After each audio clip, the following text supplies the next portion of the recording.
O despertador soou pontualmente às 5h30 como de costume.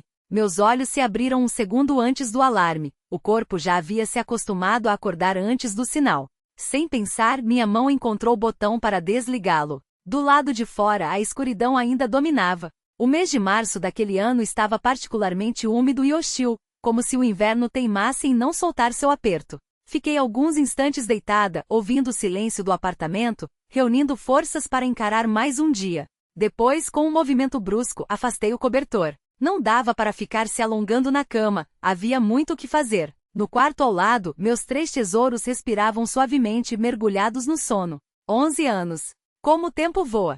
Parecia que foi ontem que os 3 cabiam juntos nos meus braços, pequenos e frágeis, e agora já estavam quase adolescentes, cada um com sua personalidade marcada. Hora de acordar, meus amores, falei baixo, tocando levemente o ombro de Mia, meu pequeno homem sério, o mais responsável do trio. Maenca da Enca, levantem. Como sempre, Mia foi o primeiro a reagir. Esfregou os olhos com os punhos, sentou-se na cama e na penumbra do quarto, seu perfil afiado e o nariz reto me fizeram estremecer por um instante. A cada dia, ele se parecia mais com... Não era hora de pensar nisso. Mãe, estou com fome, murmurou Maia, se espreguiçando e bocejando. Dos 3, ela era a mais alegre, nosso raio de sol particular. A aveia já está quase pronta, respondi com um sorriso. Mas primeiro, lavem o rosto. Enquanto as crianças se arrumavam, preparei a mesa. Aveia cozida só em água, não havia açúcar para adoçar. O pacote tinha acabado no dia anterior, e faltavam 3 dias para o salário. Servi o chá de saquinho, já na segunda infusão, e abri a geladeira. O vazio era quase palpável. Meio pão, um pedaço de margarina, uma latinha de queijo processado. De novo papinha de água, resmungou Mia, sentando-se à mesa com uma careta. Mi, por favor, não comece, pedi, passando a mão em sua cabeça. Amanhã é dia de pagamento. Aí sim teremos leite, queijo fresco, até um pouco de presunto. Respondeu ele relutante, pegando a colher sem entusiasmo. Dá comia em silêncio, perdida em seus pensamentos. Era mais quieta, a sonhadora, sempre rabiscando ou imaginando mundos em sua cabeça. Mãe, olha, Maia esticou a perna debaixo da mesa, mostrando o sapato. De novo furou. A água entra, a meia fica toda molhada. Meu coração se apertou. Eu sabia daquele buraco, tinha tentado consertar com o esparadrapo por dentro, mas a chuva do dia anterior havia dissolvido a cola. Hoje eu coloco supercola, falei, forçando um tom animado. Vai segurar melhor. Aguenta só mais um pouco, logo chega a primavera, aí você usa tênis. Todo mundo tem sapato novo, menos a gente. Mia largou a colher, cruzando os braços. Se o papai estivesse vivo, a gente teria tudo, continuou, olhando fixamente para mim. Sapatos decentes, celulares que prestam. Aquilo doía como um soco no estômago, mesmo depois de tantas vezes. E ele perguntava com cada vez mais frequência. Seu pai faleceu quando vocês eram bem pequenos, respondi, desviando os olhos sem querer. Foi assim que a vida quis, Mika. Senti o peso da mentira na garganta, tão repetida ao longo dos anos que quase me convencia. Quase. Acabem o chá e se aprontem, disse, mudando de assunto. As mochilas estão prontas? A lição de casa foi revista? Acompanhei-os até o ponto de ônibus, beijando cada um na testa e fazendo o sinal da cruz às escondidas enquanto se afastavam. Depois, segui a pé até minha parada. Economia pura. O metrô custava 30 rublos a mais que o ônibus, e no fim do mês, essa diferença fazia falta. No escritório da empresa de limpeza Cidade Limpa, o barulho era constante. As colegas trocavam fofocas, Zenaida Petrovna reclamava das dores nas costas, alguém ligou a chaleira. Sentei-me em um canto, revisando mentalmente a lista de tarefas do dia. Buscar um atestado na clínica para Maia, passar no supermercado Piatioroca. Lá tinha promoção em pescoços de frango, daria um bom caldo. Sokolova. O grito da chefe me tirou dos pensamentos. Olga Ivanovna, uma mulher corpulenta de cabelos tingidos de um preto artificial, sentava-se atrás de uma mesa abarrotada de papéis. Falava sempre mais alto que o necessário e olhava para as pessoas como se já tivessem cometido algum erro. Svenia, tem um trabalho especial para você. Ajustou os óculos na ponta do nariz. Tem uma vaga, limpeza do escritório pessoal do diretor-geral de um grande escritório de advocacia. Precisam de alguém confiável que não dê trabalho. Pensei em você. Obrigada pela confiança, agradeci com um aceno. Não agradeça antes da hora, retrucou, estreitando os olhos. O horário é à noite, depois das 7. Quem fica com as crianças? Antonina Petrovna, a vizinha. Ela já ajuda às vezes. Bom, então está decidido. O pagamento é melhor, 18 mil em vez de 15. 18 mil, 3 mil a mais. Meu coração disparou. Talvez finalmente pudesse comprar roupas novas para eles, em vez de garimpar em brechós. Tênis decente para Mia, meias calças sem bolinhas para as meninas. Quem sabe até uma aula de desenho para dar. Claro que aceito, respondi quase sem fôlego. Anota o endereço, ela estendeu um papel. Centro Empresarial Imperial, 23º andar. Empresa Volco e Parceiros. Chegue às 7 em ponto. Fale com a segurança que é da cidade limpa. A chave do escritório você pega na recepção. Volco e Parceiros. Algo naqueles nomes ecoou distante em minha memória, mas afastei o pensamento. Devia ser coincidência. Afinal, quantos Volco existiam por aí? É só um escritório, mas grande. Limpeza completa, sem poeira nem atrás dos livros.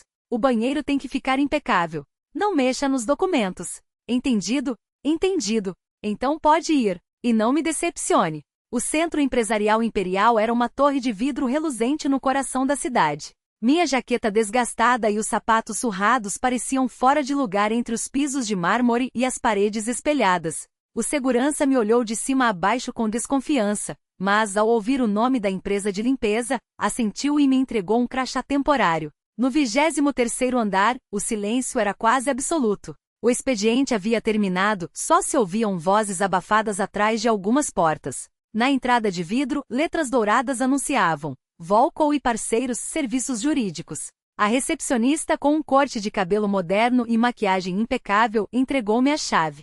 O escritório do Igor Alexandrovich fica no final do corredor. Ele avisou que ainda está aqui, então você pode começar assim que ele sair. Igor Alexandrovich. Um arrepio percorreu minhas costas. Assenti e segui pelo corredor, empurrando à frente o carrinho com os produtos de limpeza. A porta maciça de madeira escura no fim estava entreaberta. Bati leve. Entre. A voz era baixa com um leve rouco. Algo nela me arrancou do presente e jogou 12 anos atrás. As pernas tremiam, mas me forcei a empurrar a porta. Ele estava sentado atrás de uma mesa imensa, curvado sobre alguns papéis. Terno caro, fios prateados nas têmporas, gestos seguros. O tempo havia sido generoso com ele. Levantou a cabeça e seus olhos castanho escuro penetrantes encontraram os meus, aqueles mesmos olhos que povoavam meus pesadelos havia anos. Novembro de 2012. Uma noite fria e escura. Eu voltava de uma aula extra de psicologia infantil e resolvi cortar caminho pelo Parque da Amizade, uma tolice que jamais esqueceria. Um farfalhar atrás de mim. Quando me virei, ele surgiu de trás das árvores, envolto em um casaco caro, exalando o cheiro de álcool caro. Apressadinha, gostosa? Sua voz era um murmúrio ameaçador. O medo me paralisou. Tentei contorná-lo, mas sua mão se fechou em meu braço com força. Dor, humilhação, a sensação de impotência. Depois, suas palavras, ditas entre tragadas de cigarro. Se pensar em ir à polícia, ninguém vai acreditar em você. Tenho contatos. No fim, vão culpar você. Não denunciei. Vergonha. Medo. Inutilidade. Me fechei em minha concha, abandonei a faculdade e 2 meses depois, descobri que esperava trigêmeos. Você é a nova faxineira? Sua voz me trouxe de volta. Ele me olhava sem nenhum sinal de reconhecimento. 12 anos haviam passado. Rugas ao redor dos olhos, cansaço marcado no rosto. Eu já não era aquela garota. Sim, respondi, secamente. E comecei a limpar, como se aquele escritório fosse apenas mais um na minha longa lista de afazeres. A voz falhou. Saiu um sussurro rouco. Tosse, tentando clarear a garganta. Sim, sou da cidade. Posso começar? Perguntei, com um fio de voz que mal parecia meu. Ele me observou com atenção, não com reconhecimento, mas com aquele olhar avaliativo de quem mede um funcionário novo. Sou o diretor-geral, Volco, disse, levantando-se da cadeira. Instintivamente recuei um passo. Desculpe o atraso. Agora mesmo organizo os documentos e libero o escritório. Era cortês. Nenhum traço de arrogância ou grosseria como se fosse outra pessoa, não há fera que me atacou no parque anos atrás. Venha todos os dias depois das 7, continuou, arrumando papéis em uma pasta de couro. Se eu me atrasar, pode começar pela recepção. Não mexa em nada na mesa. Se mover algum documento sem querer, não tem problema. Só não jogue nada fora. Assenti, incapaz de emitir qualquer som. Ele passou por mim, e sentiu o cheiro de sua colônia, discreta e cara. Nada daquele fedor de álcool e raiva que ainda queimava minha memória. Boa noite, disse ele ao sair, sem olhar para trás. Só quando seus passos se perderam no corredor é que consegui respirar. As pernas fraquejaram, e me deixei cair de cócoras no meio do escritório. As mãos tremiam. Rastejei até o banheiro adjacente, tranquei a porta e me agarrei à pia. No espelho, um rosto pálido, olhos arregalados de terror. Meu Deus, por quê? 12 anos tinham passado. Ele não me reconheceu. Como eu ia suportar ver aquele rosto todos os dias? Mas o trabalho era necessário. 3.000 rublos eram sapatos novos para as crianças. Frutas na mesa. Por elas eu aguentaria.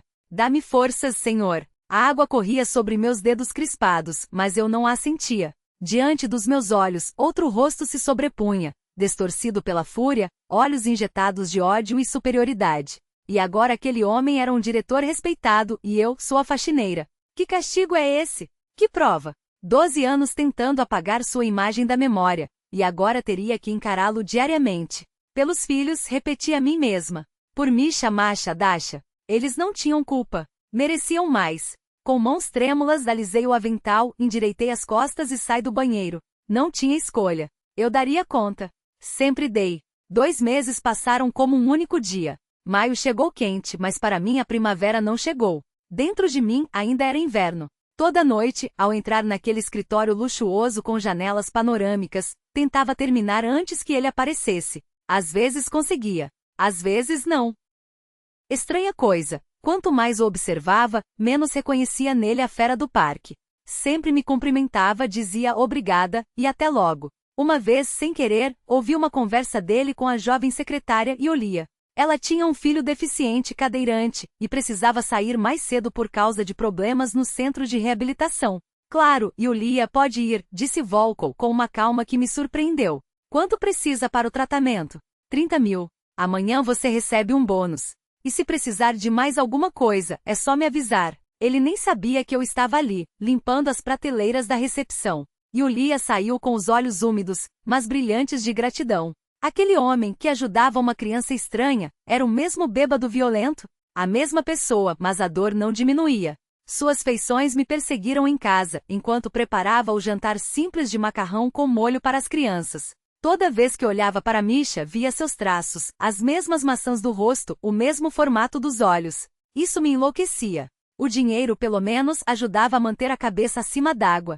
18.000 mais o auxílio das crianças já não deixavam a fome tão cruel, mas não davam para muito mais. Roupas e sapatos ainda vinham do Sencon, mercado de segunda mão. Eu nem me lembrava da última vez que havia comprado algo novo para mim. Remendava, costurava, usava até gastar. O importante era que os filhos não se sentissem diferentes. Toda segunda-feira fazia compras na Piatiorocha, rede de supermercados, aproveitando as promoções. Sabia de cor os dias em que os produtos eram rebaixados, caçava as etiquetas amarelas. Economizava em tudo, lavava roupa com sabão em barra em vez de detergente, apaga a luz quando não era essencial, reutilizava o mesmo saquinho de chá várias vezes. Você não se cuida nada, repreendia-me Antonina Petrovna, a vizinha que tomava conta das crianças por 3.000 rublos por mês. Ex-professora de matemática, ela ajudava os pequenos com as lições. Graças a ela, meus trigêmeos iam bem na escola, especialmente Misha, que tinha facilidade com números. Se eu não aguentar, quem vai cuidar deles? Respondia, me aprontando para a jornada noturna. Mas via como eles se envergonhavam da nossa pobreza. Não iam a todas as excursões da escola, eu não conseguia pagar 3 ingressos de uma vez. Não iam aos aniversários dos colegas, era humilhante aparecer sem presente. E à noite, quando eles dormiam, a culpa me corroía. Todas as noites rezava, Senhor, dá a eles uma família completa. Mas sabia que o pai deles estava ali a poucos metros, e era um monstro. Que mãe sou eu, se não posso dar a eles o que mais precisam? Misha começava a fazer mais perguntas sobre o pai. Como ele era? Ele nos amava? Com quem eu me pareço mais, com você ou com ele? E eu mentia. Todos os dias. Seu pai era um homem bom. Amava vocês muito. Você se parece bastante com ele. Enquanto isso, o pai dele sentava no escritório ao lado e toda noite desejava-me boa noite sem saber que em casa seus filhos o esperavam. No início de abril, Masha adoeceu com febre. 39 graus que não baixavam nem com paracetamol, nem com ibuprofeno. Antonina Petrovna ficou com ela enquanto eu trabalhava, fazendo compressas e dando suco de frutas vermelhas. Talvez chamar uma ambulância? Perguntou-me à noite. Se não melhorar até de manhã, a gente chama. Coloquei a mão na testa ardente da minha filha. Aguenta, meu sol. A mamãe está aqui. A médica da unidade básica, uma mulher robusta de olhos sempre cansados, veio no dia seguinte. É o RV, disse, depois de um exame rápido. Tem epidemia agora. Tratamento sintomático. Vai passar sozinho. Mas não passou. No terceiro dia, pedi folga no trabalho e fui até a igreja. A pequena capela da Santa Trindade, perto de casa. Acesa uma vela diante da imagem de Nossa Senhora. Mãe de Deus, protege minha filha. Ela não tem culpa de nada. Não a leve de mim, eu te imploro. No trabalho, mal conseguia ficar de pé. Volko perguntou algumas vezes. Está tudo bem?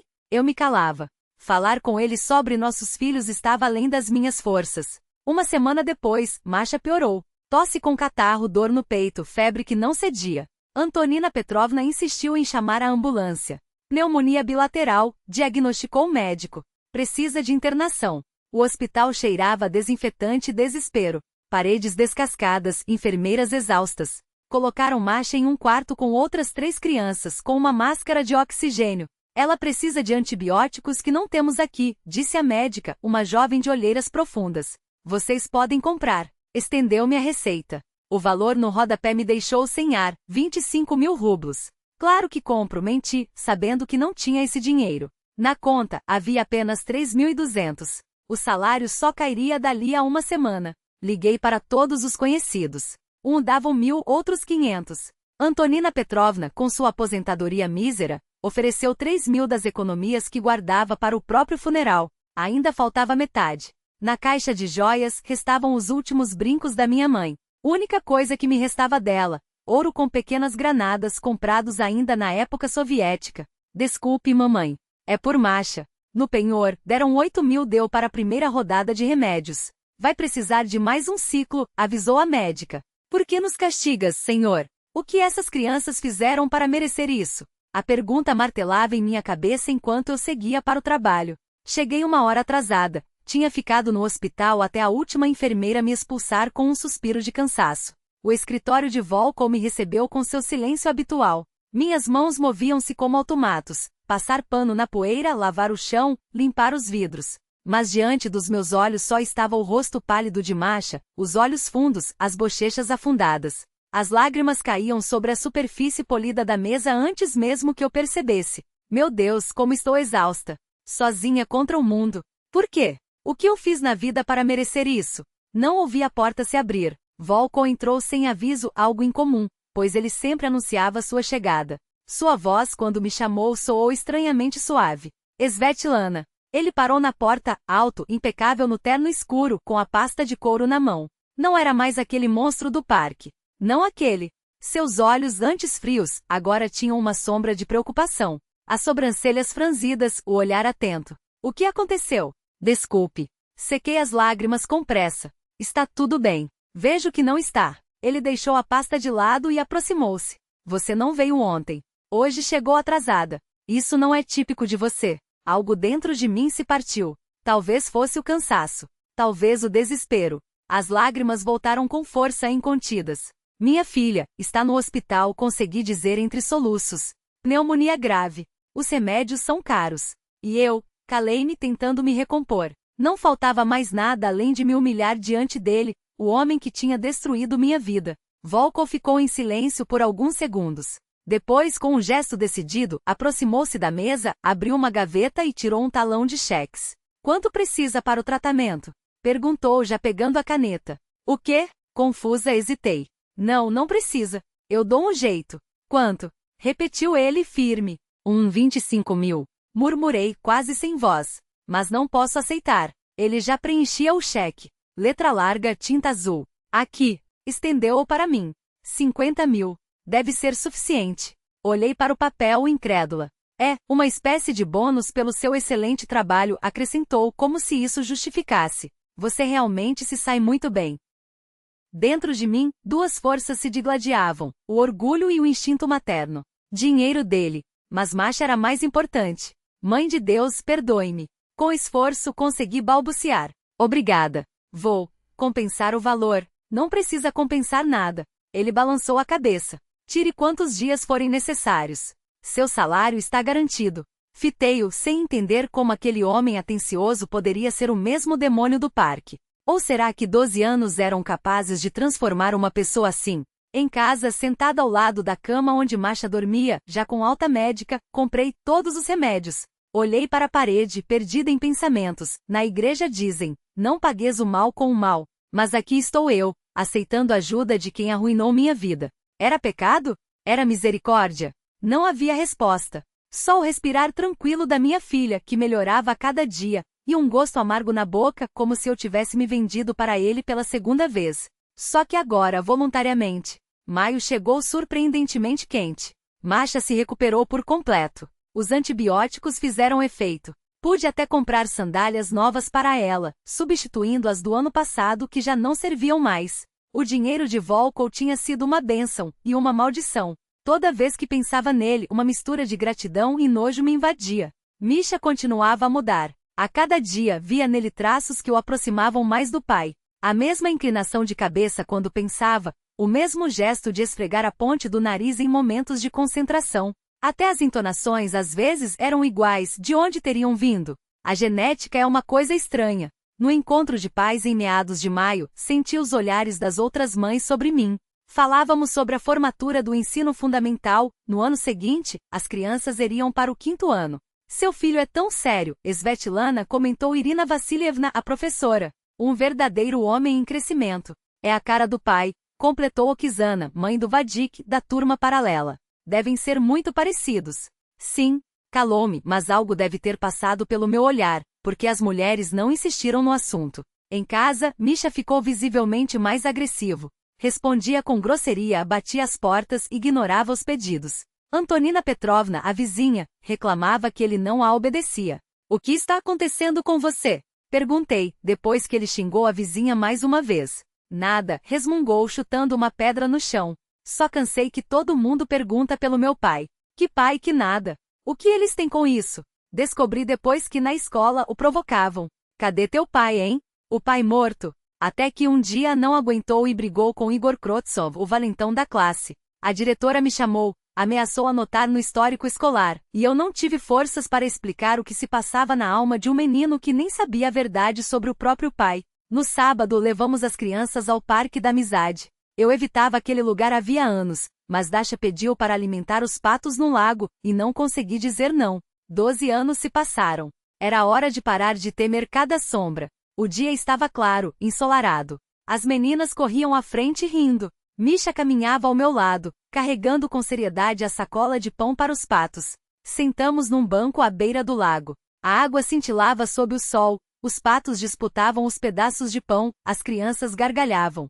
Olhei para eles e pensei, apesar de tudo, sou sortuda. Tenho eles minha alegria, meu sentido de vida. O que quer que tenha acontecido no passado, o futuro pertence a eles, puros, luminosos. Mamãe, olha o menino daquela moça! Exclamou Masha de repente, apontando para trás de mim. Virei-me e congelei. Pela alameda que levava ao lago, caminhava uma mulher elegante, por volta dos 40 anos, vestida num vestido claro e chapéu de abas largas. Ao seu lado, um garoto de uns 12 anos, de camisa branca e shorts. Ao vê-lo, quase gritei. Era como olhar para um Misha mais velho. Os mesmos olhos, o mesmo formato dos lábios, até uma pinta no pescoço, no mesmo lugar. Só um pouco mais alto, mais desenvolvido. A mulher também nos notou. Parou. Observou Misha com atenção. Depois passou os olhos pelas meninas e finalmente fixou-se em mim. Algo brilhou em seu olhar, surpresa seguido de compreensão. Bom dia, cumprimentou, aproximando-se. Que crianças maravilhosas você tem. Obrigada. Tentei levar as crianças dali, mas ela bloqueou meu caminho. Desculpe, como é seu nome? Perguntou com uma voz que soava quase casual, mas carregada de intenção. Hesitei. Algo me dizia, minta. Diga outro nome. Mas estava cansada de mentir. Svetlana. E eles são Misha, Masha e Dasha. Ah, um sorriso fino. Eu sou Helena Volkova. Ela pronunciou o sobrenome com clareza, observando minha reação. E este é Denis, sobrinho do meu marido. Virou-se para o garoto. Não é incrível como ele se parece com o seu menino? Meu coração disparou. Volkova. Esposa. Claro. Desculpe, temos que ir, gaguejei. Quantos anos eles têm? Ela insistiu sem se mover. Quando é o aniversário? 11, respondeu Misha sem desconfiar. 15 de março. Somos trigêmeos. Helena Volkova ficou imóvel, fazendo cálculos mentais.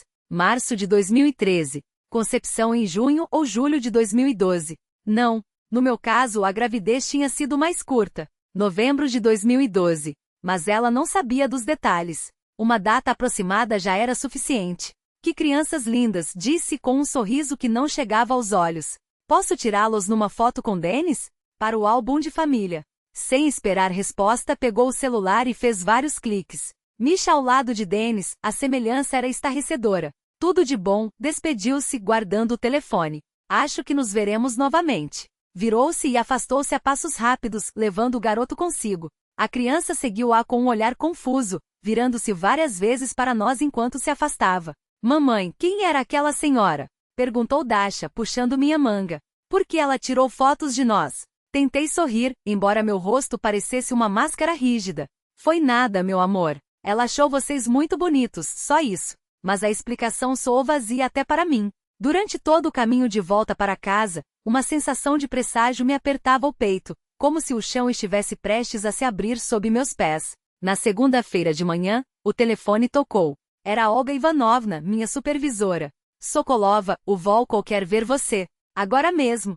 Sua voz era cortante, quase acusatória. O que você aprontou dessa vez? Nada, respondi, sentindo o sangue gelar nas veias. Claro, claro. De qualquer forma, ele disse para você estar no escritório dele em 1 hora. Com urgência foram as palavras exatas. Desliguei e pedi um táxi. Um luxo que não podia me dar, mas não havia tempo para ônibus. Durante todo o trajeto até o Imperial Business Center, minhas mãos tremiam. Sabia que esse dia chegaria. 12 anos era um tempo demais para um segredo permanecer enterrado. A secretária me conduziu até o escritório e fechou a porta com um estalo seco. Volkov estava de costas para mim, junto à janela. Sobre a mesa, fotos impressas, as mesmas que sua esposa tinha tirado no parque. Minha mulher fez algumas fotos interessantes ontem, disse ele, sem se virar. Diz que encontrou um menino com uma semelhança impressionante, com meu sobrinho. E comigo, quando criança. Ele se voltou. Seu rosto estava abatido, com olheiras profundas, como se não tivesse dormido a noite inteira. Caminhou até a mesa e colocou ao lado das fotos das crianças uma imagem antiga, amarelada pelo tempo. Eu, aos 12 anos. Apontou para a foto. Este é meu sobrinho hoje. Depois para a imagem de Misha. E este é seu filho. 3 rostos, 3 épocas, a mesma expressão. Os traços dos Volkov inconfundíveis. Svetlana Mikhailovna. Sua voz era rouca, como se as palavras custassem a sair. Acho que temos muito sobre o que conversar. Meu coração batia descompassado, a boca seca. Era o momento que eu havia ensaiado por 12 anos. 12 anos preparando respostas, justificativas, desculpas. Mas agora, diante daquele homem quebrado, todas as palavras cuidadosamente guardadas se evaporaram. São meus filhos? Perguntei ele, direto, sem rodeios. A verdade escapou antes que eu pudesse detê-la. Sim, são seus. Trigêmeos. Ele cambaleou, apoiando-se na mesa como se o chão tivesse sumido debaixo dele. Por quê? Sua voz quebrou. Por que não me disse quando veio trabalhar aqui? Algo dentro de mim se partiu. A represa que continha anos de dor, humilhação e solidão desabou de uma vez. Porque 12 anos atrás falei, surpreendentemente calma, quase indiferente, você me estuprou no Parque da Amizade. Seus olhos se arregalaram. Ele empalideceu, agarrando-se à borda da mesa como se fosse afundar. Era 23 de novembro de 2012. Você estava bêbado, fedendo a conhaque. Chovia uma garoa fina. Eu voltava de uma aula extra de psicologia infantil. Minha voz não tremia. Você saiu de trás das árvores e bloqueou meu caminho. Volkov afundou na cadeira, cobrindo o rosto com as mãos. Eu era virgem, continuei. Sonhava em ser professora, trabalhar com crianças. Você destruiu minha vida em 15 minutos de sujidade e dor. Depois, disse que se eu fosse a polícia, ninguém acreditaria em mim. Afinal, você tinha dinheiro, conexões. Ele levantou os olhos, cheios de uma dor que parecia rasgá-lo por dentro. Meu Deus, murmurou. Lembro daquele dia em fragmentos. Estava bêbado. Acabará de descobrir que minha primeira esposa, não a Helena, me traía. Sua voz era um rosnado surdo. Meu padrasto, ele batia na minha mãe. Em mim. Minha infância foi um inferno. Jurei que quando crescesse nunca mais seria fraco. Que seria forte. Que tomaria o que quisesse.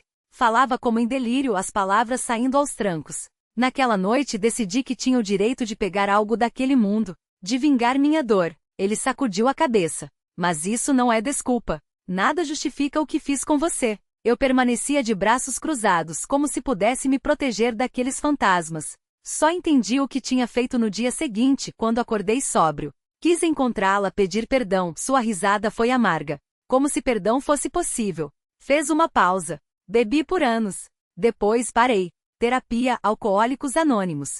12 anos sem uma gota. Tentei me redimir, mas algumas coisas não têm redenção. Seus olhos caíram sobre as fotos das crianças. Eles sabem de mim? Não, cortei, seca. Disse a eles que o pai morreu. É mais simples. Mais seguro. Ele estremeceu como se tivesse levado um soco. Eu gostaria. Começou, mas o interrompi. Agora você sabe. Dirigi-me à porta. Não se aproxime de nós. Não vou largar o emprego. Preciso sustentar meus filhos. Svetlana, espere. Ele se levantou de repente. Deixe-me ajudar. São meus filhos. Permita que eu. Virei-me no batente da porta. 12 anos de ódio, solidão e dor contra um homem que pela primeira vez, parecia verdadeiramente arrependido. Mas arrependimento não apaga o crime. Você já ajudou, disse friamente. A Masha se recuperou graças ao seu dinheiro. Mas isso não faz de você pai deles. Pai é quem cria, quem educa, quem ama. Não quem doa um espermatozoide por acidente. Fechei a porta com cuidado, sem olhar para trás. Na recepção, a secretária me encarava com os olhos arregalados, claramente tendo ouvido os gritos abafados.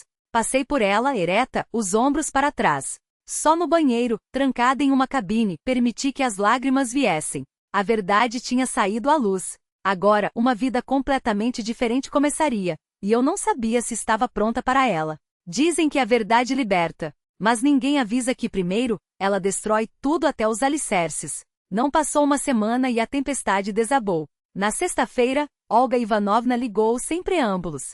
Sokolova, você está demitida. O quê? A Volkov e Parceiros ligou. Seus serviços não são mais necessários.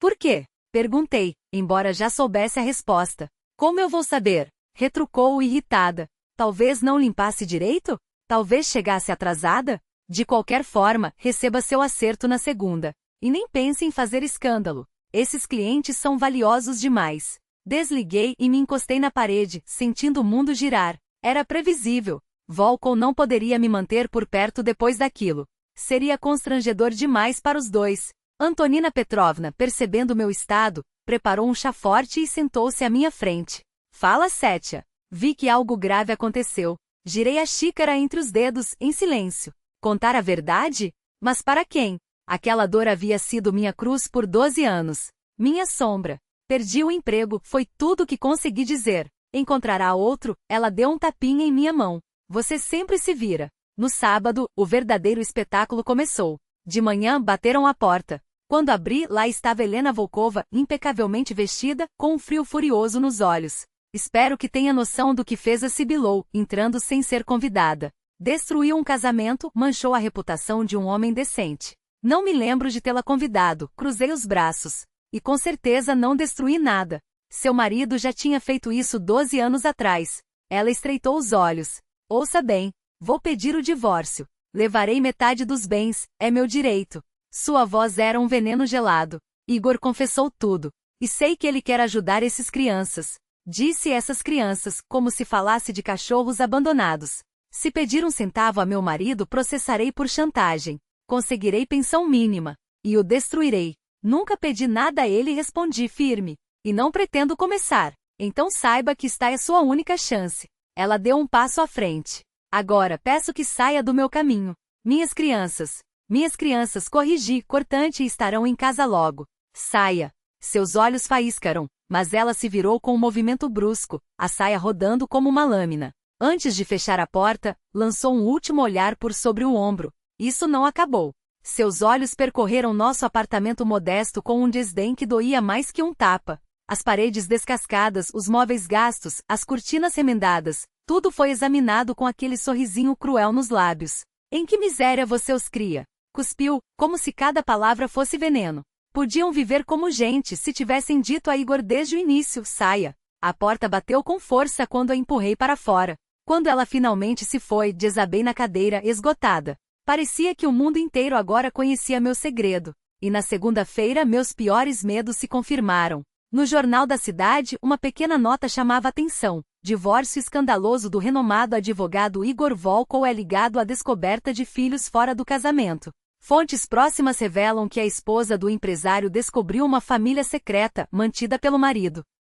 Família secreta. Que ironia amarga. Nunca fomos uma família, apenas uma mulher e 3 crianças, unidos a ele apenas por um laço de sangue que ele mesmo havia rompido. Ainda assim, aquelas palavras doíam como uma faca. Ao meio-dia a diretora da escola ligou.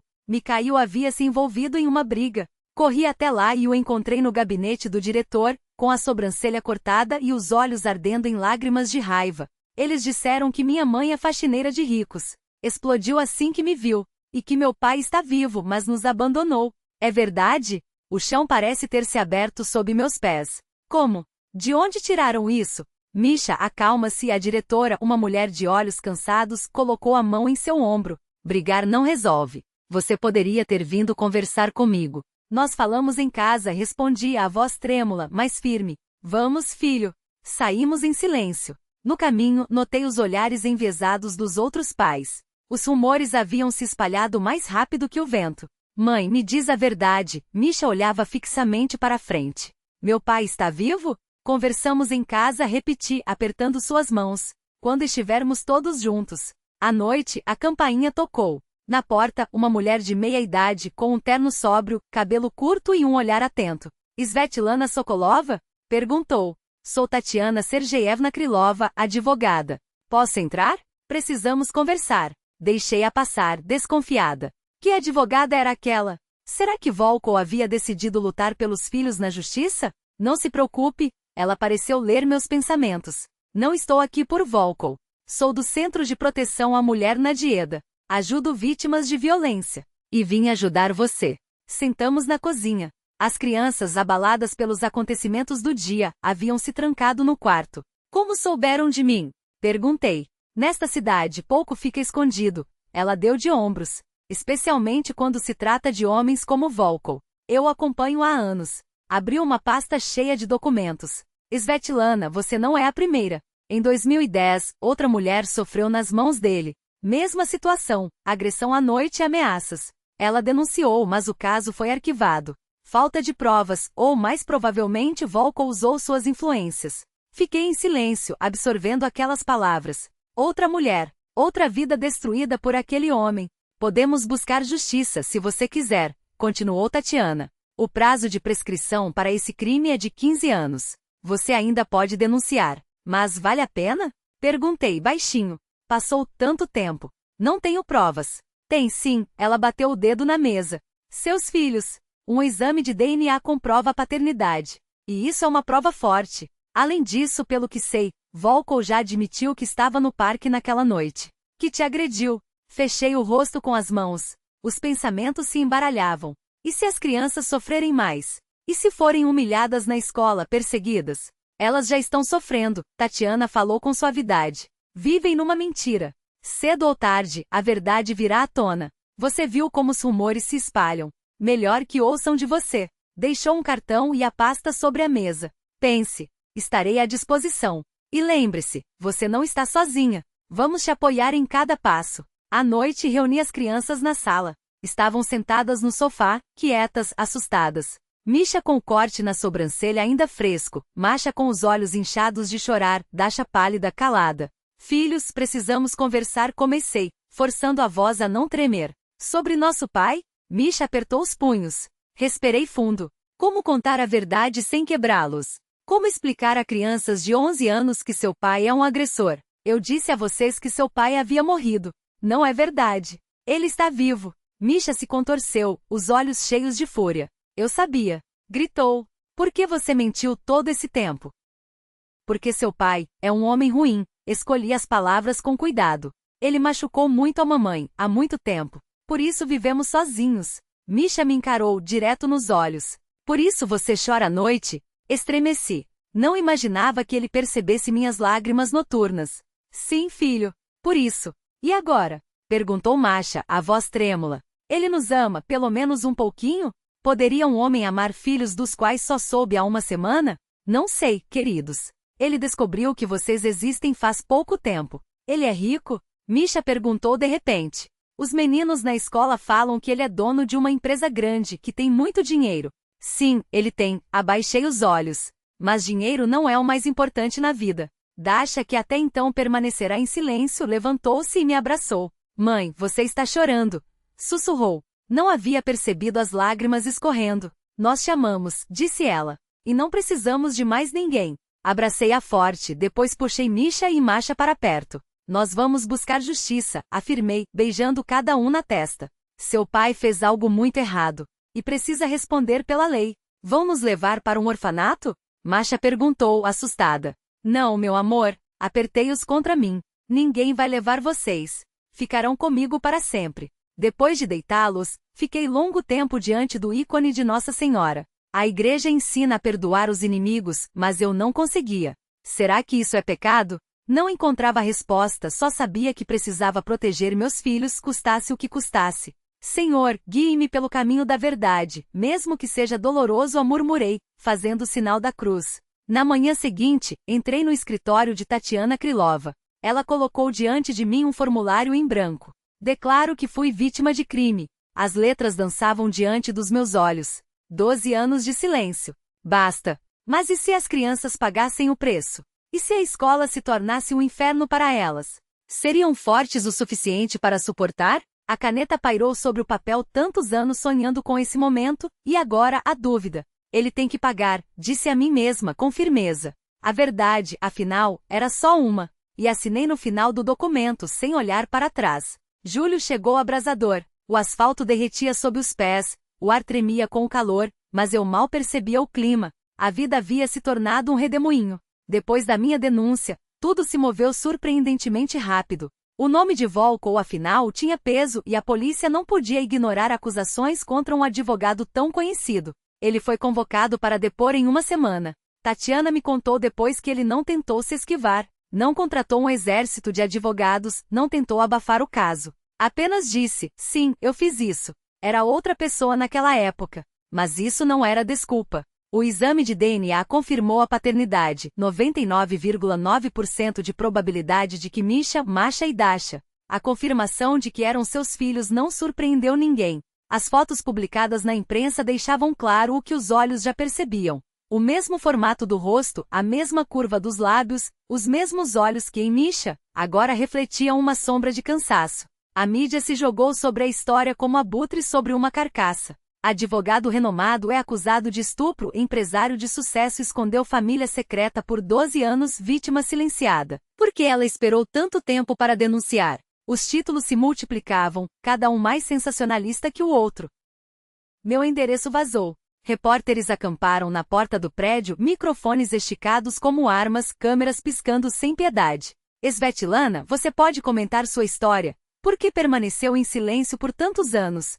Como você se sente agora? Eu me calava protegendo os filhos com o corpo, enquanto eles observavam tudo debaixo das sobrancelhas franzidas, entendendo mais do que qualquer criança deveria entender. Aqueles meses os envelheceram de repente. Misha, um dia, olhou para mim depois de ler os comentários em uma matéria online. Mãe, por que todo mundo acha que a gente quer o dinheiro dele? Suas mãos tremiam levemente ao rolar a tela do celular. Nós não pedimos nada, respondi, fechando a aba com um gesto brusco. As pessoas preferem acreditar em explicações simples, filho. É mais fácil pensar que tudo se resume a dinheiro do que encarar que o mal existe de verdade. E que às vezes ele usa terno, sorri para as câmeras e tem um escritório no centro da cidade. No final de julho, Tatiana me ligou. O caso seria encaminhado ao tribunal. Volkov, com sua confissão espontânea e o tempo decorrido, provavelmente receberia uma pena suspensa. Eu deveria ter sentido alívio ou justiça, ou qualquer coisa que se parecesse com vitória. Mas só havia um vazio pesado, como se o ar tivesse se tornado melado, difícil de respirar. Tudo que eu queria era que aquilo acabasse. Até que em agosto, Misha começou a reclamar de fraqueza. No início atribuía ao calor, ao estresse, às noites mal dormidas. Mas quando manchas roxas apareceram em seus braços e pernas, como se alguém o tivesse apertado com força demais, e a febre subiu para 38 graus e não baixou por dias, o medo me engoliu inteira. Na clínica, uma pediatra de olhos cansados o examinou com cuidado, franziu a testa e pediu exames. 2 dias depois, quando voltamos buscar os resultados, ela me chamou para uma sala vazia, fechando a porta com um clique suave. Svetlana Mikhailovna disse, olhando para um ponto acima da minha cabeça, como se as palavras fossem muito pesadas para fitar meus olhos. Os exames do seu filho mostram uma alteração grave na sangue. Suspeitamos de leucemia linfoblástica aguda. Leucemia. Câncer no sangue. Meu menino. Tem certeza? Perguntei, a voz tão fina que mal me reconheci. Pode ser erro? Há margem para erro, mas os sintomas e os marcadores. Ela finalmente baixou o olhar, encontrando o meu. Quanto antes começarmos o tratamento, maiores são as chances. No centro de oncologia, o diagnóstico foi confirmado. O chefe do departamento, um homem corpulento de olhos surpreendentemente gentis, falava sem rodeios, como se a crueldade da verdade pudesse ser amenizada pela clareza. Leucemia linfoblástica aguda, tipo B. Precisamos iniciar a quimioterapia imediatamente, pelo menos 4 ciclos. Depois provavelmente será necessário um transplante de medula óssea. Ele fez uma pausa. Ele tem irmãos, irmãs? Sim. São trigêmeos. Ótimo. Anotou algo no prontuário. Vamos verificar a compatibilidade. Mas primeiro precisamos estabilizá-lo com a quimioterapia. E quanto vai custar? A pergunta saiu como um suspiro. O médico citou um número que fez minha visão escurecer. 2 milhões de rublos. Poderia ser 2 bilhões, para mim era a mesma coisa, inalcançável. Parte será coberta pela cota do governo, acrescentou, vendo meu rosto desfalecer. Mas medicamentos, terapias de suporte, possíveis complicações. Ele não terminou a frase. Não precisava. Naquele mesmo dia, Misha foi internado. Deitado na cama branca do hospital, magro demais, com olheiras profundas, ele ainda era meu menino corajoso. Não se preocupe, mãe, disse, tentando sorrir. Eu sou forte. Vou conseguir. Eu me encostei na parede do corredor, as pernas tremendo, e rezei como nunca antes. Deus, leve-me no lugar dele. Por favor. Só não ele. No terceiro dia, Tatiana apareceu na porta do quarto. Seu rosto, sempre impassível, estava tenso. Svetlana, tenho notícias, disse, puxando-me para um canto. Volkov soube da doença de Misha. Meu corpo inteiro se tensionou. Era só o que faltava, que ele aparecesse ali com sua presença envenenada, sua sombra sobre meu filho. Ele me pediu para entregar isto a você. Tatiana estendeu um envelope e um papel com uma proposta. Pagar integralmente pelo tratamento. Mais do que isso, oferecia-se como doador de medula se necessário. Olhei para o envelope como se fosse uma bomba. Ajuda do homem que destruíra minha vida, do homem cujas mãos? Leia, Tatiana insistiu, suave. Ele mudou. 12 anos de terapia. Grupos de alcoólicos anônimos. Trabalho voluntário em abrigos para mulheres vítimas de violência. Ele tentou se redimir. Você não sabia. Abra o envelope. O traço da letra era largo, mas cuidadoso. Svetlana Mikhailovna. Sei que não tenho o direito de me chamar de pai, mas permita-me salvar a vida de uma criança que indiretamente coloquei em risco. Não é redenção, isso não tem redenção. Não é uma tentativa de comprar seu perdão. Reconheço minha culpa e estou pronto para enfrentar as consequências. É apenas o desejo de ajudar um menino inocente, que teve o azar de ter um pai como eu. Por favor, aceite minha ajuda. Por Misha. Igor Volkov. Reli a carta várias vezes. Dentro de mim, uma tempestade se desdobrava. O orgulho gritava para rasgar o papel, jogar o dinheiro em sua cara. Mas o coração de mãe berrava mais alto. Pegue. Salve seu filho. Que diferença faz de onde vem a ajuda? Como aceitar a ajuda do inimigo? Sussurrei, os dedos trêmulos sobre o papel. Tatiana colocou a mão no meu ombro. É obrigação dele como pai. Não pense nele. Pense em Misha. No dia seguinte, Volkov foi levado ao hospital sob escolta. Apesar de suas conexões, a investigação não fez concessões. Ele permanecia em prisão domiciliar até o julgamento. Os resultados dos exames deixaram os médicos atônitos. Ele é um doador perfeito para Misha, disse o hematologista. Compatibilidade quase total, muito melhor do que a das irmãs. Isso é raro. Mesmo entre pais e filhos, não vemos esse nível de correspondência. Tivemos sorte, acrescentou, como se a sorte fosse algo que ainda pudesse existir em nossa história. Eles se encontraram no 7º dia da quimioterapia de Misha. Meu filho estava fraco, quase sem cabelos, caíram após a primeira sessão, a pele pálida como cera. Volkov entrou na enfermaria com cautela, como se temesse quebrar algo frágil. Olá, disse, sentando-se à beira da cama. Como você está se sentindo? Misha o observou por um longo tempo, como se procurasse alguma coisa naquele rosto. Talvez a si mesmo. Talvez respostas para perguntas que nem ele sabia formular. Mal respondeu, sincero. Mas dizem que é normal. A quimioterapia mata células ruins. Volko assentiu. Notei como seu rosto havia envelhecido naquela temporada, as rugas mais fundas, os fios brancos multiplicados. Filho. Ele hesitou como se a palavra fosse um peso que não tinha certeza de poder carregar. Me perdoe. Não sabia que você existia. Mas mesmo se soubesse, eu era o tipo de homem que não seria capaz de protegê-lo. Não seria um bom pai. Misha o encarou direto, sem hostilidade, mas também sem calor. Apenas estudando, como se Volko fosse um espécime sob uma lente de aumento. Você realmente mudou? Perguntou de repente. Ou está fingindo? A pergunta de uma criança, direta, implacável, sem as armadilhas adultas de diplomacia ou hipocrisia. Volko não desviou o olhar. Pergunte à sua mãe daqui a alguns anos, respondeu, com uma calma que parecia mais um escudo do que uma certeza. Ela saberá responder melhor. Sempre soube proteger vocês de homens como eu. Eles conversaram um pouco mais sobre o tratamento, sobre os próximos passos.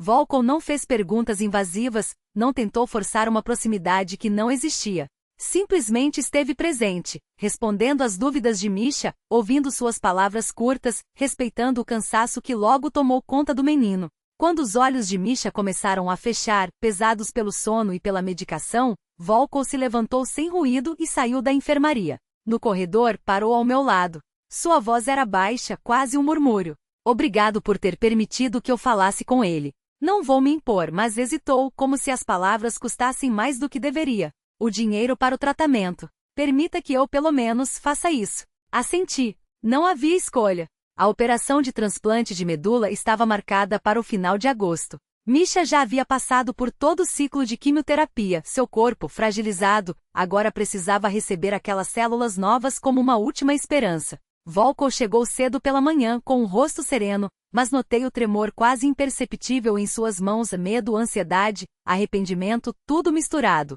Foi o primeiro a ser levado para a sala de cirurgia, onde lhe retirariam a medula dos ossos do quadril. Depois veio a vez de Misha receber aquelas células salvadoras por meio de uma soro gotejante. Eu me dividia entre as duas enfermarias. Volko jazia anestesiado, pálido, vulnerável, com um tubo no braço. O homem que eu odiava com toda a minha alma estava doando uma parte de si para salvar meu filho. Nosso filho. Misha dormia na UTI, envolto pelo bip constante dos aparelhos. Os médicos diziam que a operação havia sido bem-sucedida, mas o caminho pela frente era longo, as novas células precisavam se adaptar, começar a funcionar. Eu me encostava na parede entre os dois quartos, exausta, pensando, a vida é uma coisa estranha. Quem salva é o mesmo que destruiu. Como entender isso? Como seguir em frente? Não havia respostas. Só a esperança de que meu menino se recuperasse, de que aquele pesadelo um dia terminasse. E talvez, das ruínas do passado, algo novo pudesse nascer. Não o perdão, nunca isso. Mas quem sabe o entendimento. Outubro chegou surpreendentemente quente e ensolarado, como se a natureza tentasse compensar todo o sofrimento que havíamos enfrentado. Misha melhorava devagar, mas com firmeza. As células doadas por Volko haviam se enraizado e começaram a trabalhar. Os médicos falavam em sucesso, embora advertissem. A reabilitação seria longa. Na enfermaria comum, para onde o transferiram depois da UTI, a cabeceira da cama estava cheia de flores enviadas pelos colegas de escola, livros e revistas empilhados na mesinha. Seus cabelos, antes raspados pela quimioterapia, agora cresciam em uma penugem escura e macia. Ele passava horas olhando pela janela, como se redescobrisse o mundo através daquela moldura de vidro. É estranho, mamãe, disse-me certa vez com uma sabedoria que não combinava com seus 12 anos. Quando você acha que vai morrer, tudo fica diferente. Até os pombos no parapeito parecem bonitos. Afaguei sua cabeça, lutando contra as lágrimas. Meu menino que havia envelhecido demais, cedo demais. O julgamento de Volko ocorreu no final de setembro, discreto, quase sigiloso.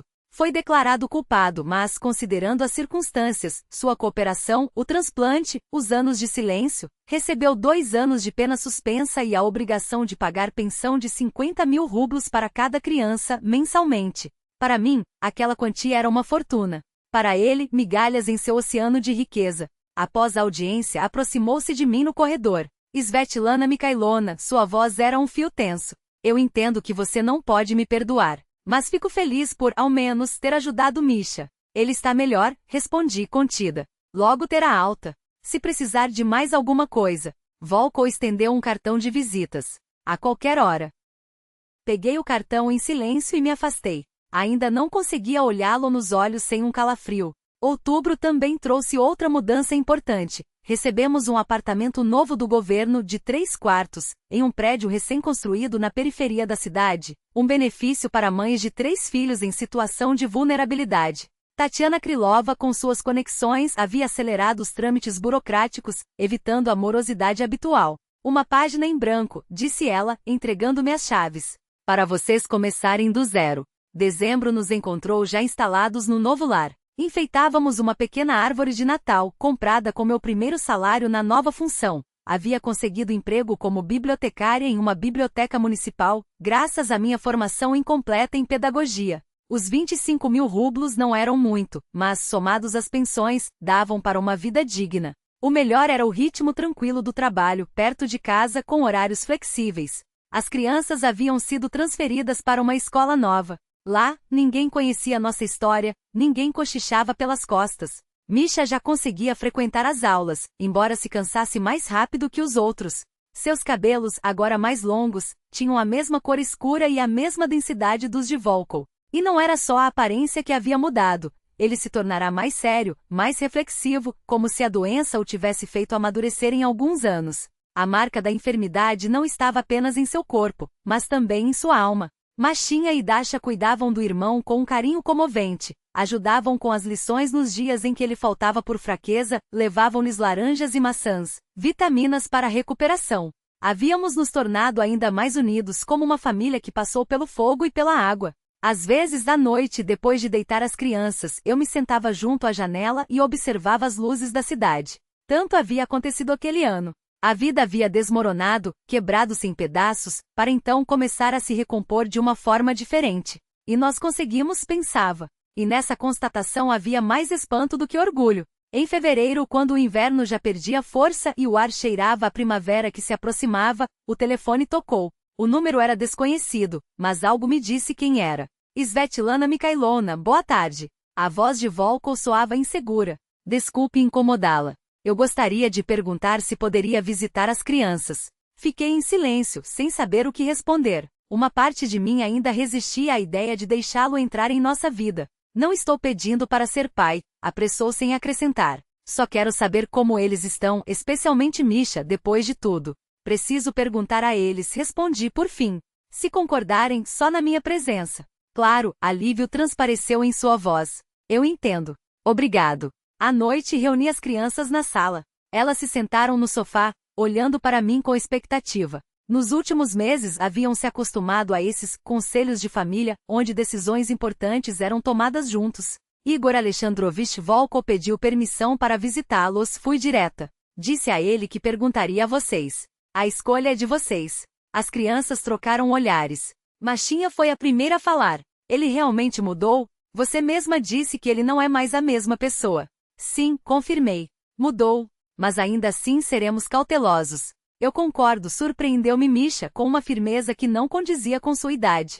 Ele salvou minha vida. Quero conversar com ele. Tá bom, Dasha, que até então permanecerá calada, mexendo na barra da camiseta, finalmente murmurou. Pode ser, mas só se você ficar do lado, mamãe. Ficarei, prometi, abraçando-a. Estamos juntos. Volkov chegou no domingo pontualmente às 14h, como combinado. Tocou a campainha e esperou discreto, até que eu abrisse a porta. Trazia 3 caixas de brinquedos de montar e um grande saco de frutas. Não sabia do que eles gostavam, disse, constrangido. Espero que sirva. As crianças aguardavam na sala, tensas mas curiosas. Misha estava ereto, os ombros retesados, como se preparasse para um teste. Mashinha brincava com uma mecha do cabelo, nervosa. Dasha se escondeu atrás de um livro, espiando por cima das páginas. Olá, Volkov parou na porta sem ousar entrar sem convite. Obrigado por aceitarem me receber. Entre, Misha apontou para a poltrona à sua frente. Sente-se. Volkov obedeceu, colocando os presentes sobre a mesinha. Era para vocês. Se não gostarem, podemos trocar. Obrigado. Masha esticou os braços em direção às caixas. Oh, é aquele mesmo kit de montar com luzes que eu falei, exclamou, os olhos brilhando. Misha apenas assentiu, como se já soubesse. Ele descobriu o que eles gostavam, pensei. Perguntou a alguém. Provavelmente a psicóloga da escola. Como está sua saúde, Mikhail? Volkov quebrou o silêncio, a voz cuidadosa, quase tímida. Os médicos estão satisfeitos com os resultados, Misha respondeu seco, mas sem hostilidade. Dizem que está tudo bem. Os exames estão normais. Remissão. Uma pausa desconfortável pairou no ar. Volko entrelaçou os dedos, os nós dos dedos brancos de tão apertados. Cometi algo imperdoável, disse finalmente, olhando para as próprias mãos. Não peço perdão. Não mereço. Só quero que saibam. Me arrependo todos os dias do que fiz. Misha o observava com atenção, como se dissesse, vou medir cada palavra sua na balança da justiça. Não podemos perdoá-lo, declarou depois de um longo silêncio. Mas você salvou minha vida. Então deve ter algo de bom em você. Volko baixou a cabeça. Obrigado, murmurou, a voz rouca. Mesmo palavras como essa significam muito para mim. De repente Masha inclinou-se para a frente, os cotovelos apoiados nos joelhos. Posso chamá-lo de Igor Alexandrovich? Perguntou inesperada. Não pai não tio. Só, pelo nome patronímico. Os olhos de Volko brilharam. Claro, Mashenka. Como você preferir. Dasha fechou o livro com um estalo seco.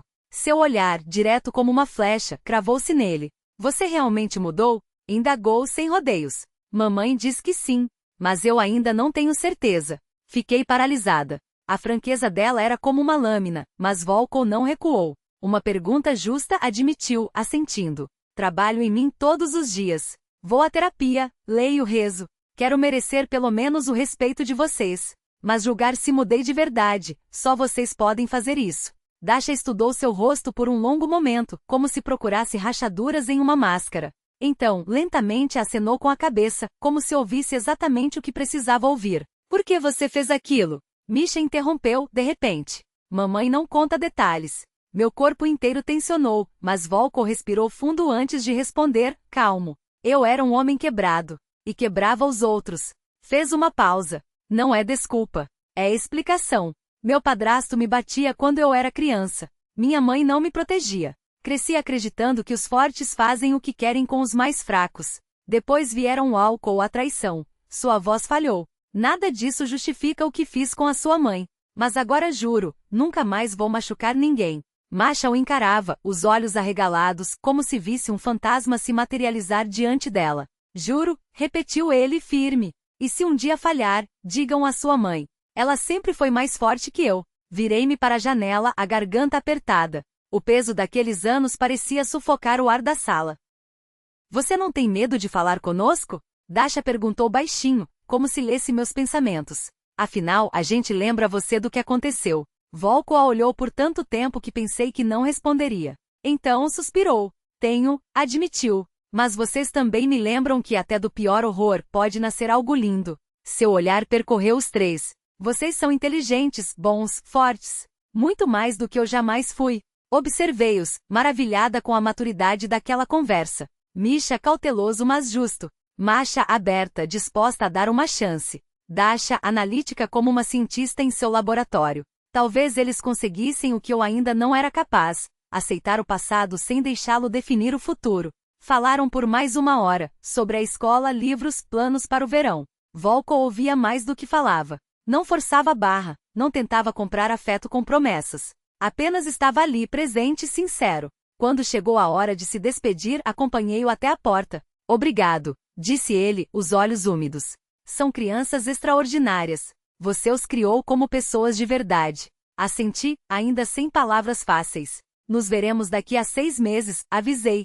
Vamos ver como você estará então. Vou trabalhar por isso, respondeu, estendendo a mão não para um aperto, mas como um pedido mudo de permissão.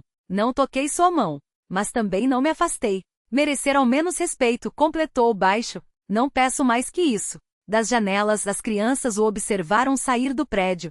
Acenaram hesitantemente, mas sem rancor. Ele levantou a cabeça, viu o gesto, retribuiu com um aceno tímido, então entrou no carro e se foi. À noite, durante nosso ritual de leitura antes de dormir, herança dos tempos em que eles eram pequenos, Dasha ergueu a cabeça do travesseiro. Mamãe, o que é uma segunda chance?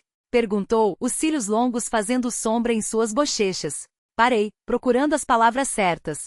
É quando uma pessoa tem a oportunidade de consertar seus erros, de se tornar melhor. Todo mundo merece uma segunda chance? Misha indagou, sério demais para seus 12 anos. Demorei a responder. As palavras pesavam como pedras. Não todos, filho. Suspirei. Mas às vezes a segunda chance não é para quem errou. Dasha franziu a testa, confusa. É para quem sofreu, expliquei, acariciando seu cabelo. A chance de soltar a dor, de seguir em frente. Eles ficaram em silêncio, digestindo aquilo. Então Dasha bocejou sonolenta. Eu só quero que a gente fique bem, mamãe. Vamos ficar, meu sol, prometi, beijando sua testa. Vamos ficar. Quando adormeceram, permaneci sentada à beira da cama, observando seus rostos tranquilos. 3 milagres. 3 vidas confiadas a mim. Olhei para meus filhos fortes, honestos, bondosos apesar de tudo, e senti o peso e a graça daquilo. Pensava acesso no ano que havia passado, no reencontro com o passado, no medo, na dor, na luta, na doença de Misha, no apartamento novo, nas possibilidades que se abriram. Em Volko, esperando nossa próxima decisão. Como a vida era estranha. 1 ano atrás eu esfregava pisos em um centro comercial, contava moedas até o dia do pagamento e rezava para que desse para comprar sapatos novos para as crianças. Então ele apareceu, o homem que havia destruído minha vida 12 anos antes. E o mundo virou de cabeça para baixo. Agora, sentada na varanda do nosso novo apartamento, com as janelas abertas para o parque, deixava o vento da primavera trazer o perfume das macieiras em flor. Dentro de casa, o som familiar da rotina. Misha folheando um livro de física, Masha trançando os cabelos para o dia seguinte, Dasha rabiscando em seu caderno de desenhos. Uma noite comum. Uma família comum. Só que não. Nossa família não era comum, e o caminho até aquela calma havia sido espinhoso. Sobre a mesa, um envelope. Um convite de Volko para a inauguração de um centro de apoio a mulheres vítimas de violência. Ele havia investido tudo o que tinha no projeto e agora trabalhava lá como voluntário. Tatiana Krylova me disse que sua história de arrependimento estava ajudando outras pessoas. Ainda não havia decidido se iríamos. As crianças queriam. Masha, sempre a mais generosa, já havia escolhido o vestido. Misha disse que precisávamos verificar se era sério ou só fachada. Dasha não falava muito, mas eu via o brilho de curiosidade em seus olhos. Quanto a mim, ainda não conseguia soltar o passado completamente. Ele morava em mim, uma dor surda que latejava nas noites de insônia, mas já não sangrava como antes. Abri a gaveta e peguei a caixa de madeira que guardava lá no fundo. Dentro, os brincos de minha mãe resgatados do penhor. Ao lado, o exame de sangue de Misha, remissão completa. Um papel amarelado, a sentença do divórcio. E uma foto. Meus 3 milagres em frente à nossa nova casa, sorrindo como se o mundo fosse deles. Lembrei-me daquela noite no hospital, entre as enfermarias de Misha e de Volko. Como havia rezado pela operação do meu filho. Como havia odiado e agradecido ao mesmo tempo. Agora entendia, a vida era mais complexa do que eu imaginava aos 20 anos. As pessoas podiam ser monstros e redentores. Podiam destruir vidas e depois salvá-las. Podiam carregar culpa como uma cruz e ainda assim tentar ser melhores. O celular vibrou. Mensagem de Tatiana. E aí, vão ao centro? Olhei para o quarto das crianças pela fresta da porta entreaberta. Eles cochichavam sobre algo rindo baixo. Suas vidas mal haviam começado, e já tinham tanto pela frente. Digi a resposta. Vamos passar por lá. Não por ele. Pelo bem das crianças que precisam aprender a perdoar para não carregar esse fardo pela vida toda. Pelo meu próprio bem para finalmente soltar o que me aprisionava. No quarto onde já nos espremíamos em 4 sobre um sofá-cama desmontável, agora há 3 camas separadas para eles e a minha no quarto ao lado. Sobre a mesa de cabeceira, fotos dos filhos, uma pequena imagem de Nossa Senhora e o livro sobre perdão que o padre me deu na igreja. Ao adormecer, não penso mais no passado, mas no futuro. Nos filhos que crescerão e construirão suas próprias famílias mais felizes, mais saudáveis. No trabalho na biblioteca que me traz não só sustento mas também prazer. Na vida que segue, apesar de tudo. E sabe de uma coisa? Não me sinto feliz, ainda não, mas também não estou infeliz. Há uma calma dentro de mim, uma quietude que não conhecia. Como se, depois de uma tempestade longa demais, o sol finalmente tivesse rompido as nuvens. Entendi o essencial. A felicidade não está na ausência de tragédias ou dor. Está na força de se levantar depois da queda, na capacidade de amar mesmo com as cicatrizes, na coragem de soltar as mágoas e seguir em frente. Os brincos da minha mãe agora pertencem às meninas, um para cada uma. Um dia, elas os passarão adiante para suas filhas, junto com a história da nossa família. Não toda, é claro, apenas o que for necessário saber. Sobre força, sobre perdão, sobre segundas chances. Misha diz que quer ser médico, oncologista ou hematologista, como aqueles que salvaram a vida dele. Masha sonha em ser professora. Dasha já desenha com uma habilidade que encanta os vizinhos. Eles crescerão, esses filhos nascidos da dor, mas criados no amor. Serão melhores do que nós, seus pais. Construirão um mundo com menos violência e mais compreensão. Com esse pensamento durmo sem ansiedades, sem pesadelos. Uma nova vida começou, e estou pronta para vivê-la por completo, com gratidão por cada dia, por cada respiração, por cada sorriso dos meus filhos. À frente há um caminho, e embora não saiba aonde ele leva, sigo com a cabeça erguida sem ódio, mas também sem ilusões. Simplesmente vivo.